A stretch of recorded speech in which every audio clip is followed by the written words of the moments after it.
नमस्कार मंडळी, कसे आहात? मी नुकतंच एक रील बघितलं होतं ज्यात एक मुलगा म्हणतोय की आम्ही मोठं होईपर्यंत, आमचं शिक्षण होईपर्यंत किंवा आम्ही परदेशात येऊ तोपर्यंत आपले भारतीय लोक आपल्याला सगळीकडे बॅन करून ठेवतील आणि आम्हाला परदेशात जायचा चान्सच मिळणार नाही. आणि आय टोटली अग्री विथ हिम. ज्या पद्धतीने भारतीय लोक इथे वागतात, आणि अर्थात मी सगळ्यांसाठी म्हणत नाहीये, काही लोक असतात जे इथे चलता है या पद्धतीने वागतात, आणि काय होते की हा सर्टन ग्रुप ऑफ पीपलमुळे ना सगळ्या भारतीयांचं एका कॅटेगरीमध्ये मग इथले लोक त्यांना सगळ्यांना ठेवायला लागतात. मग सोपी गोष्ट सांगते, अनुरागची आत्ताच रोबोटिक्सची कॉम्पिटिशन होती आणि आम्ही तिथे गेलो होतो. ऑडिटोरियम मध्ये कॉम्पिटिशन होती. मुलांचा जो एरिया होता जिथे प्रॉपर कॉम्पिटिशन चालू होती तो सेपरेट केला होता, आणि सीट्स होते पेरेंट्सला बसण्याकरता. सो पेरेंट्स आरामात इतर बसून मुलांची कॉम्पिटिशन बघू शकत होते.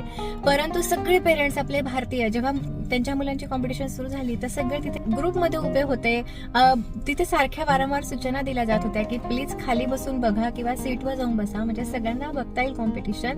परंतु एकाही भारतीयाचं तिथे लक्ष नव्हतं. सगळे आपापल्या मुलांकडे बघणं होते आणि सगळे तिथे गप्पा मारत होते, ग्रुपमध्ये उभे होते. पण हीच एक गोष्ट मी ऑब्झर्व केली, जेव्हा अमेरिकन मुलं त्यांचा चान्स आला तेव्हा सगळे अमेरिकन पेरेंट्स खाली बसून आपापल्या मुलांची कॉम्पिटिशन बघत होते.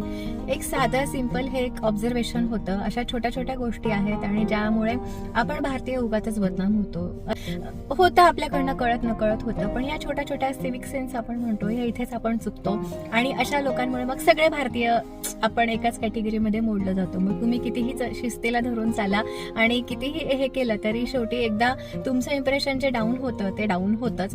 म्हणून एक छोटंसं मला सगळ्यांना रिक्वेस्ट आहे की इथे तुम्ही ॲज अ इंडिव्हिज्युअल म्हणून नाही तर तुम्ही तुमच्या नेशनला रिप्रेझेंट करत आहात. सो प्लीज इथे आल्यानंतर ॲटलीस्ट आपलं आणि आपल्या देशातल्या लोकांचं नाव खराब होणार नाही हे याची काळजी घ्या.